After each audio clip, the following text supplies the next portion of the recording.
বার্ষিক রীতি অনুযায়ী মঙ্গলবার দুটি টার্কিকে ক্ষমা ঘোষণা করেন প্রেসিডেন্ট ডোনাল্ড ট্রাম্প। হোয়াইট হাউসের দীর্ঘদিনের রেওয়াজ অনুযায়ী থ্যাঙ্কসগিভিং এর আগের দিন দুটি টার্কিকে ক্ষমা করা হয়। অনলাইনে সাধারণ মানুষের ভোটে এবছর প্রেসিডেন্টের ক্ষমার জন্য নির্বাচিত টার্কি দুটির নাম ওয়াদেল এবং গবল। এর মাধ্যমে থ্যাঙ্কসগিভিং এর ডিনারের প্রধান খাবার হিসেবে ব্যবহৃত হওয়া থেকে আজীবনের জন্য রেহাই পেল টার্কিগুলো। I just want to tell you this very important. You are hereby unconditionally pardoned. White হাউসের ঐতিহ্যবাহী এই অনুষ্ঠানেও প্রেসিডেন্ট ট্রাম্প শুভেচ্ছা বার্তার পরিবর্তে রাজনৈতিক প্রতিপক্ষদের নিয়ে কটাক্ষ করেন। বিদ্রূপ করে তিনি বলেন, টার্কি দুটির নাম সেনেট ডেমোক্র্যাটদের নেতা চাক শুমার এবং সাবেক হাউস স্পিকার ন্যান্সি পেলোসির নাম অনুসারে হওয়া উচিত ছিল। I shouldn't say this. I was going to call them Chuck and Nancy. But then I realized I wouldn't be pardoning them. I would never pardon those two people. I wouldn't pardon them. I wouldn't care what Melania told me. Darling, I think it would be a nice thing to do. I won't do it, darling. সাবেক president Joe বাইডেনের সমালোচনা করতেও ভুলেননি Trump. তিনি দাবি করেন, auto pen ব্যবহারের কারণে গত বছর জো বাইডেনের টার্কিকে ক্ষমা ঘোষণা করা অবৈধ ছিল। Terrible situation caused by a man named Sleepy Joe Biden. He used an auto pen last year for the Turkey's pardon. So I have the official duty to determine, and I have determined that last year's Turkey pardons are totally invalid. বাইডেনের ছেলে Hunter বাইডেনকে ক্ষমা করা নিয়েও রসিকতা করেন তিনি। Where's Hunter?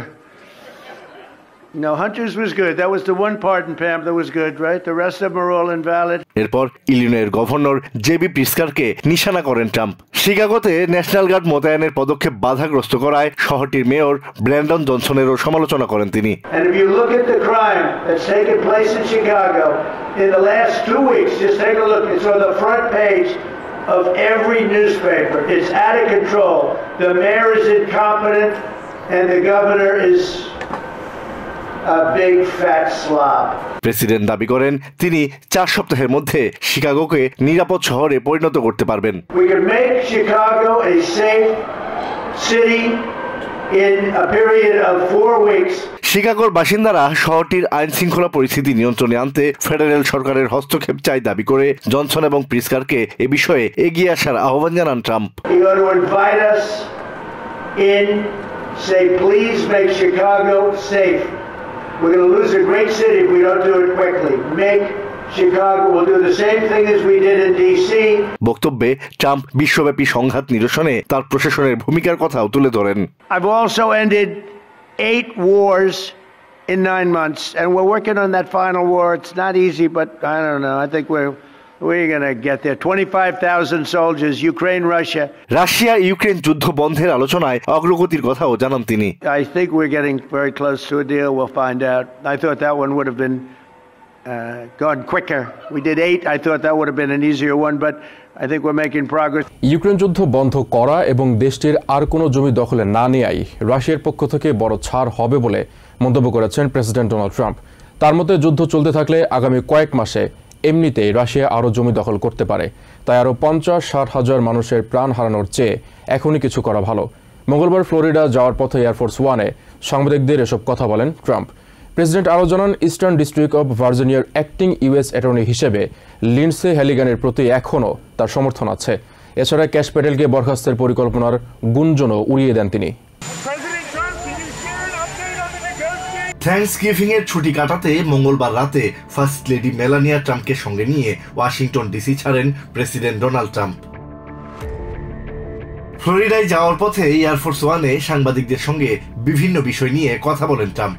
শুরুতেই Ukraine যুদ্ধ বন্ধে চলমান শান্তি আলোচনায় অগ্রগতির কথা তুলে ধরেন। তিনি জানান, একটি সুস্পষ্ট সীমান্ত রেখা নির্ধারণের জন্য উভয় পক্ষই জমি আদান প্রদান নিয়ে আলোচনা চালাচ্ছে। বলেন, মানুষ এখন বুঝতে শুরু করেছে এটি উভয় পক্ষের জন্যই ভালো চুক্তি। রাশিয়ার সঙ্গে ইউক্রেনের ভূমি বিনিময়ের বিষয়ে যুক্তিও দেন ট্রাম্প। রাশিয়ার প্রেসিডেন্ট ভ্লাদিমির পুতিনের সঙ্গে শান্তি চুক্তি নিয়ে আলোচনার জন্য বিশেষ দূত স্টিভ উইটকফের সঙ্গে তার জামাতা জেরেড কুশনারও মস্কোতে যেতে পারেন বলে জানান তিনি। শান্তি চুক্তির জন্য রাশিয়াকে কি ধরনের ছাড় দিতে হবে জানতে চাওয়া হয় ট্রাম্পের কাছে। ইউক্রেন শান্তি পরিকল্পনা ছাড়াও দেশের বিভিন্ন অভ্যন্তরীণ বিষয়েও কথা বলেন প্রেসিডেন্ট। অ্যাফোর্ডেবল কেয়ার অ্যাক্ট বা ওবামা কেয়ারকে একটি বিপর্যয় আখ্যায়িত করে তিনি জানান, এই কর্মসূচিতে ভর্তুকির মেয়াদ বাড়াতে চান না। ইস্টার্ন ডিস্ট্রিক্ট অব ভার্জিনিয়ার অ্যাক্টিং ইউএস অ্যাটর্নি হিসেবে লিন্ডসে হ্যালিগানের নিয়োগ আদালত অবৈধ বলে রায় দিলেও তার প্রতি নিজের সমর্থনের কথা জানান ট্রাম্প। তিনি আরও জানান, এফবিআই ডিরেক্টর ক্যাশ প্যাটেলকে বরখাস্তের কোনো পরিকল্পনা নেই তার। প্রেসিডেন্টের আদেশ উপেক্ষা করতে সামরিক বাহিনীর সদস্যদের প্রতি আহ্বান জানানো 6 ডেমোক্রেটিক আইন প্রণেতার সাক্ষাৎকার নেবে এফবিআই। মঙ্গলবার একাধিক সূত্রের বরাত দিয়ে এই খবর জানিয়েছে ফক্স নিউজ। এদিকে প্রেসিডেন্ট ডোনাল্ড ট্রাম্পের নির্দেশেই এফবিআই ডেমোক্রেটদের টার্গেট করছে বলে অভিযোগ করেন সেনেটর এলিসা স্লটকিন। অন্যদিকে সেনেটর মার্ক কেলির বিরুদ্ধে সম্পূর্ণ তদন্ত চালানোর কথা জানিয়েছে পেন্টাগন। এ বিষয়ে পেন্টাগনের সাবেক deputy press secretary Sabrina Singh বলেন, প্রতিপক্ষকে দমন করতে সামরিক আইনের অপব্যবহার করতে চাইছে প্রশাসন। প্রেসিডেন্টের অবৈধ আদেশ উপেক্ষা করতে দেশের সেনা সদস্যদের প্রতি আহ্বান জানিয়ে সামাজিক মাধ্যমে ভিডিও বার্তা দেয়া 6 ডেমোক্রেটিক আইন প্রণেতা এবার এফবিআই এর জিজ্ঞাসাবাদের মুখে পড়তে যাচ্ছেন। একাধিক সূত্রের বরাত দিয়ে এ খবর জানিয়েছে ফক্স নিউজ। ধারণা করা হচ্ছে, থ্যাঙ্কসগিভিং ডের ছুটির পর জাস্টিস ডিপার্টমেন্টের নির্দেশে ডেমোক্রেটিক আইন প্রণেতাদের সাক্ষাৎকার নেবেন এফবিআই কর্মকর্তারা। তবে এ বিষয়ে জাস্টিস ডিপার্টমেন্ট বিস্তারিত কিছুই জানায়নি।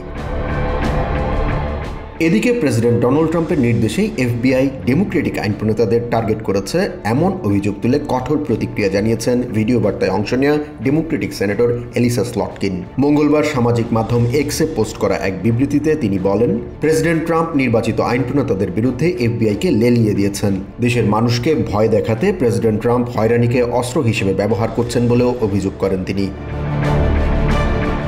ভিডিওতে অংশ নেওয়া ডেমোক্রেটিক আইন প্রণেতাদের অফিস থেকেও সাক্ষাৎকার নিতে এফবিআই এর ইচ্ছার কথা জানানো হয়েছে।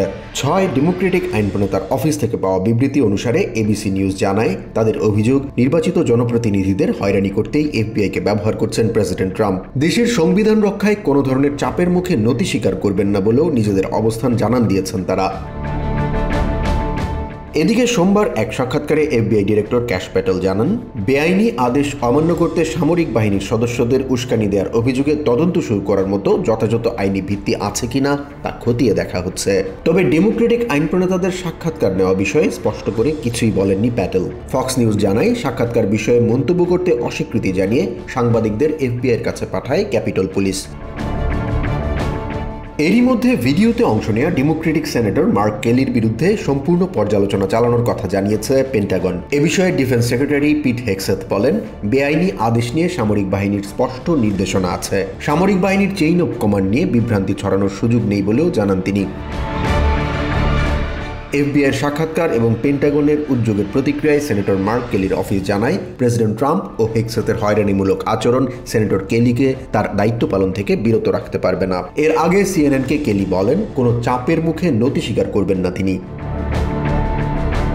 এ বিষয়ে পেন্টাগনের সাবেক deputy press secretary Sabrina Singh বলেন, রাজনৈতিক প্রতিপক্ষকে দমন করতে দেশের সামরিক আইনের অপব্যবহার করতে চাইছেন প্রেসিডেন্ট ট্রাম্প ও তার প্রশাসনের কর্মকর্তারা। এদিকে ভিডিও বার্তায় ডেমোক্রেটিক আইন প্রণেতারা যেসব কথা বলেছেন তাতে সংবিধান লঙ্ঘন হয় না বলে জানিয়েছেন সাউথ ওয়েস্টার্ন ল স্কুলের অধ্যাপক রেচেল ভ্যান্ডেলিংহাম। সাবেক নেভি কর্মকর্তা সেনেটর কেলিকে পর্যালোচনার আওতায় আনতে পেন্টাগনের উদ্যোগ বিস্ময়কর ঘটনা বলেও মন্তব্য করেন তিনি। ইন্ডিপেন্ডেন্ট আমেরিকান পডকাস্টের উপস্থাপক পল রিকহফ জানান, সাবেক নেভি কর্মকর্তা সেনেটর কেলিকে পর্যালোচনার আওতায় আনতে পেন্টাগনের উদ্যোগ নজিরবিহীন মনে হলেও প্রতিপক্ষকে দমনে ট্রাম্প প্রশাসন এর আগেও এ ধরনের উদ্যোগ নিয়েছে। থ্যাঙ্কসগিভিং ছুটির মধ্যে বৈরী আবহাওয়ার কারণে দেশ জুড়ে ভ্রমণ ব্যাহত হওয়ার আশঙ্কা রয়েছে। ন্যাশনাল ওয়েদার সার্ভিস জানিয়েছে, চলতি সপ্তাহে আপার মিডওয়েস্টে ভারী তুষারপাত ও ঝড়ো বাতাস হতে পারে। এছাড়া মিশিগান ও নিউ ইয়র্কের কিছু অংশে অতিরিক্ত তুষার জমতে পারে। এদিকে দেশের দক্ষিণ পূর্বাঞ্চলে প্রবল বৃষ্টিপাত, বন্যা ও বিচ্ছিন্ন বজ্রঝড়ের পূর্বাভাস দেয়া হয়েছে। এতে করে অনেকের বিমান ও সড়ক পথের যাত্রা বিলম্ব বা বাতিল হতে পারে। ফলে ভ্রমণকারীদের সতর্ক থাকতে ও সময় হাতে নিয়ে বের হওয়ার পরামর্শ দিয়েছে কর্তৃপক্ষ। থ্যাঙ্কসগিভিং এর ছুটির মৌসুমে দেশের বিভিন্ন অঞ্চলে বৈরী আবহাওয়ার কবলে পড়তে চলেছে কয়েক মিলিয়ন মানুষ। সেই সাথে তাদের ভ্রমণ পরিকল্পনাও মারাত্মকভাবে ব্যাহত হওয়ার আশঙ্কা তৈরি হয়েছে। আবহাওয়ার পূর্বাভাস অনুযায়ী চলতি সপ্তাহে ঝোড়ো পরিস্থিতির কারণে তীব্র ভোগান্তিতে পড়তে পারেন ভ্রমণকারীরা। ইতিমধ্যেই দেশের দক্ষিণাঞ্চলে ঝড়ের আঘাতে ব্যাপক ক্ষয়ক্ষতির চিত্র দেখা গেছে। টেক্সাসের হিউস্টন শহরতলির স্প্রিং এলাকায় শক্তিশালী টর্নেডোর আঘাতে শত শত ঘরবাড়ি ও ভবন ক্ষতিগ্রস্ত হয়েছে। তবে স্বস্তির খবর হলো কর্তৃপক্ষ নিশ্চিত করেছে এই প্রাকৃতিক দুর্যোগে বড় ধরনের কোনো ক্ষয়ক্ষতি বা প্রাণহানির খবর পাওয়া যায়নি। ক্ষতিগ্রস্ত এলাকায় জরুরি ভিত্তিতে ধ্বংসাবশেষ পরিষ্কারের কাজ চলছে। বিদ্যুৎ সরবরাহ স্বাভাবিক করা ও রাস্তা থেকে উপড়ে পড়া গাছ সরানোর জন্য একনাগাড়ে কাজ করে যাচ্ছেন জরুরি পরিষেবা কর্মীরা। অন্যদিকে বৈরী আবহাওয়ার সবচেয়ে বেশি প্রভাব পড়ার আশঙ্কা রয়েছে আপার মিডওয়েস্ট ও গ্রেট লেকস অঞ্চলে। নর্থ ডেকোটা, মিনেসোটা ও উইসকনসিনের মতো স্টেটগুলোতে ভারী তুষারপাত ও ঘন্টায় প্রায় 40 মাইল বেগে দমকা বাতাস সহ তুষারঝড়ের মতো পরিস্থিতি তৈরি হতে পারে। ফলে এসব এলাকায় বিমান ও সড়ক পথে যোগাযোগ ব্যাহত হওয়ার আশঙ্কা করা হচ্ছে।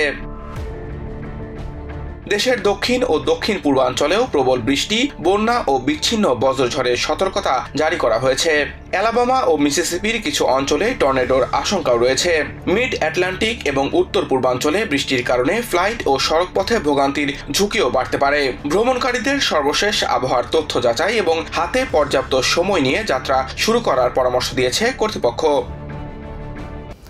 কর্মসংস্থান নিয়ে উদ্বেগ বেড়ে যাওয়ায় দেশের ভোক্তাদের আস্থা 7 মাসের মধ্যে সর্বনিম্ন পর্যায়ে নেমে এসেছে। মন্দার আশঙ্কাও কিছুটা বেড়েছে। মঙ্গলবার প্রকাশিত অলাভজনক সংস্থা কনফারেন্স বোর্ডের এক সমীক্ষায় এমন তথ্য উঠে এসেছে। সমীক্ষা অনুযায়ী বর্তমান অর্থনৈতিক পরিস্থিতি এবং ভবিষ্যৎ সম্ভাবনা নিয়ে ভোক্তাদের মধ্যে হতাশা দেখা দিয়েছে, যার ফলে কেনাকাটার পরিমাণ কমিয়ে দিচ্ছেন তারা।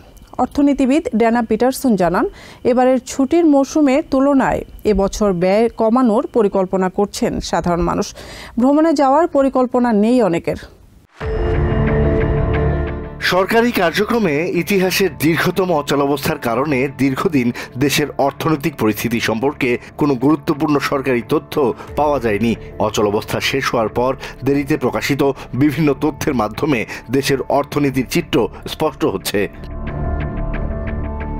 মঙ্গলবার প্রকাশিত অলাভজনক সংস্থা কনফারেন্স বোর্ডের সমীক্ষা অনুযায়ী চলতি মাসে কনজিউমার কনফিডেন্স ইন্ডেক্স বা ভোক্তা আস্থা সূচক 88.7-এ নেমে এসেছে, যা আগের মাসের তুলনায় 6.8 পয়েন্ট কম এবং 7 মাসের মধ্যে সর্বনিম্ন। অর্থনীতিবিদদের প্রত্যাশার তুলনায়ও এটি 4.5 পয়েন্ট কম। এছাড়া এক্সপেকটেশন ইন্ডেক্স বা প্রত্যাশা সূচক কমেছে 8.6 পয়েন্ট এবং প্রেজেন্ট সিচুয়েশন ইন্ডেক্স বা বর্তমান পরিস্থিতি সূচক 4.3 পয়েন্ট কমেছে। কনফারেন্স বোর্ডের চিফ ইকোনমিস্ট ড্যানা পিটারসন জানান, রিপাবলিকান, ডেমোক্রেট এবং ইন্ডিপেন্ডেন্ট সহ সব রাজনৈতিক মতাদর্শের ভোক্তাদের মধ্যে এই আস্থা কমেছে, যার প্রধান কারণ চাকরির বাজারের অনিশ্চয়তা। একই সঙ্গে ভবিষ্যতে চাকরির সুযোগ, আয় এবং আর্থিক অবস্থা নিয়েও ভোক্তাদের উদ্বেগ বেড়েছে। বর্তমানের চেয়ে 6 মাস পর অর্থনৈতিক পরিস্থিতি কি হবে তা নিয়ে ভোক্তারা বেশি উদ্বিগ্ন বলে জানান তিনি। অর্থনৈতিক পরিস্থিতি নিয়ে আস্থার ঘাটতির কারণে এবারের ছুটির মৌসুমে সাধারণ মানুষ খরচ কমানোর দিকে ঝুঁকছেন বলেও জানান এই অর্থনীতিবিদ। তাই এবারের ছুটির মৌসুম কিছুটা কম জমজমাট হবে বলে মনে করছেন তিনি। এছাড়া সদ্য প্রকাশিত প্রতিবেদনে দেখা গেছে, গত সেপ্টেম্বরে দেশে খুচরা বিক্রি 0.2% বেড়েছে, যা প্রত্যাশার চেয়ে কম।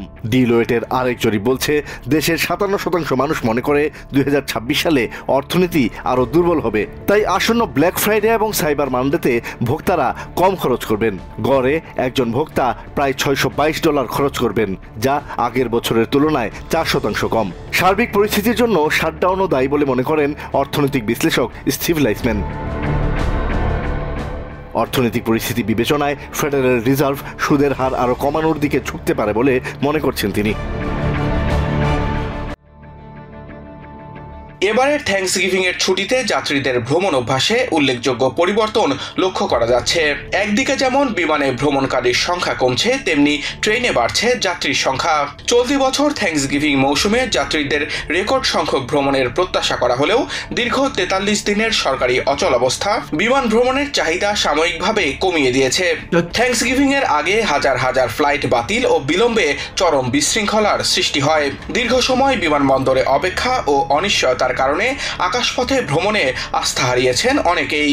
শাটডাউন ও ফেডারেল এভিয়েশন অ্যাডমিনিস্ট্রেশনের ফ্লাইট কমানোর নির্দেশের পর ফ্লাইট বুকিংয়েও ধীরগতি দেখা যায়। মঙ্গলবার পর্যন্ত বিমানের বুকিং গত বছরের তুলনায় অন্তত 4.48% কম। তবে এফএফ-এর অ্যাডমিনিস্ট্রেটর ব্রায়ান বেডফোর্ড বলছেন, আকাশপথে পরিবহনের এই প্রভাবটি ক্ষণস্থায়ী। বিমান চলাচলে এই অস্থিরতার কারণেই বিকল্প পরিবহনের দিকে ঝুঁকছেন যাত্রীরা।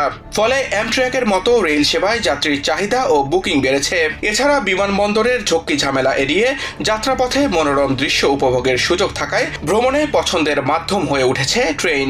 এছাড়াও শেষ মুহূর্তে যারা ভ্রমণের পরিকল্পনা করছেন তাদের কাছেও ট্রেন যাত্রা বেশ আগ্রহ বাড়িয়েছে। আগামী ফেব্রুয়ারি মাসে হতে যাওয়া সংসদ নির্বাচনে প্রবাসীরা যাতে ভোটাধিকার প্রয়োগ করতে পারে সেজন্য উদ্যোগ নিয়েছে অন্তর্বর্তীকালীন সরকার। যে সিদ্ধান্তে খুশি আমেরিকায় বসবাসরত প্রবাসী বাংলাদেশিরা। প্রবাসীদের ত্যাগের বিনিময়ে অর্জিত নতুন বাংলাদেশের অন্তর্বর্তীকালীন সরকার প্রবাসীদের সমস্যা সমাধানে নানা উদ্যোগ নিচ্ছে। প্রবাসীরা দেশের অর্থনীতিতে গুরুত্বপূর্ণ ভূমিকা রাখলেও ভোটাধিকার প্রয়োগে তারা ছিল বঞ্চিত। তাই প্রবাসীরা যাতে ভোটাধিকার প্রয়োগ করতে পারে সেজন্য উদ্যোগ নিয়েছে অন্তর্বর্তীকালীন সরকার, যে সিদ্ধান্তে উচ্ছ্বসিত আমেরিকায় বসবাসরত প্রবাসী বাংলাদেশিরা। নির্বাচন কমিশন বলছে, প্রবাসীদের ভোটাধিকার কার্যকর করতে 3টি বিকল্প পদ্ধতি বিবেচনায় রাখা হয়েছে: পোস্টাল ব্যালট, অনলাইন ভোটিং ও প্রক্সি ভোট। এই উদ্যোগ ঘিরে আমেরিকায় বসবাসরত প্রবাসী বাংলাদেশিরা মিশ্র প্রতিক্রিয়া দেখিয়েছেন। আমাদের মাননীয় প্রধান উপদেষ্টার নেতৃত্বে যে সিদ্ধান্ত হয়েছিল যে প্রবাসীরা আগামী জাতীয় নির্বাচনে ভোটাধিকার প্রয়োগ করতে পারবেন, সেটি বাস্তবায়ন হতে যাচ্ছে। এবং আপনার মাধ্যমে আমি সকলকে জানাতে চাই যে আপনাদের অ্যাপ স্টোরে অথবা গুগল স্টোরে যে আপনারা প্রবাসী পোস্টাল ভোট বিডি যে অ্যাপসটা আছে এটা ডাউনলোড করে যেগুলো স্টেপস গুলো আছে এগুলো ফর্ম ওগুলো ফিল আউট করে আপনারা রেজিস্ট্রেশন করে নিন। প্রবাসী বাংলাদেশিরা ভোট দিতে পারবেন তার জন্য আমি সকলকে ধন্যবাদ জানাচ্ছি এবং বাংলাদেশ কনসুলেট এবং বাংলাদেশের অন্তর্বর্তী সরকারকে বিশেষভাবে অনুরোধ করছি, ধন্যবাদ জানাচ্ছি যারা যাতে তাদের কার্যক্রম আবারও অব্যাহত রাখেন। আমেরিকায় বসবাসরত বাংলাদেশিরা মনে করেন নির্বাচনী ব্যবস্থায় তাদের অন্তর্ভুক্তি শুধু গণতন্ত্রকে সুসংহতই করবে না, পাশাপাশি রাষ্ট্রের সঙ্গে প্রবাসীদের সম্পর্ক হবে আরো দৃঢ়। তবে কোন পদ্ধতিটি সবচেয়ে কার্যকর হবে তা নির্ভর করবে সুচিন্তিত পরিকল্পনা ও প্রযুক্তি নির্ভর কর্মপন্থার যথাযথ বাস্তবায়নের উপর। প্রবাসীরা আমরা অত্যন্ত খুশি যে আমরা যে ভোটের অধিকারটা পাচ্ছি এবং আমরা বহির্বিশ্ব থেকে ভোট দিতে পারছি। অনেক অপেক্ষার পর আমরা এখন প্রবাসীরা বাংলাদেশে ভোট দিতে পারবো, এই জন্য অন্তর্বর্তী সরকারকে অনেক ধন্যবাদ। প্রবাসীদের ভোটাধিকার সংক্রান্ত অন্তর্বর্তী সরকারের সময়োপযোগী উদ্যোগ সফল হবে, প্রবাসীদের মনোবাঞ্ছা পূর্ণ হবে, এই প্রত্যাশা প্রবাসী বাংলাদেশিদের। প্রবাসে বসে দেশে ভোটাধিকার প্রয়োগ করার যে আকাঙ্ক্ষা প্রবাসীদের মনে ছিল তা পূর্ণ হতে যাওয়ায় প্রবাসীরা বেশ আনন্দিত এবং এই জন্য তারা বাংলাদেশের অন্তর্বর্তী সরকারকে ধন্যবাদ জানিয়েছেন। তারা এখন প্রতীক্ষার প্রহর গুনছেন প্রবাসে থেকে ভোট প্রদান করার। নিউ ইয়র্ক থেকে সম্প্রচারিত TVN 24 টেলিভিশন বিশ্বজুড়ে বাঙালির কণ্ঠস্বর।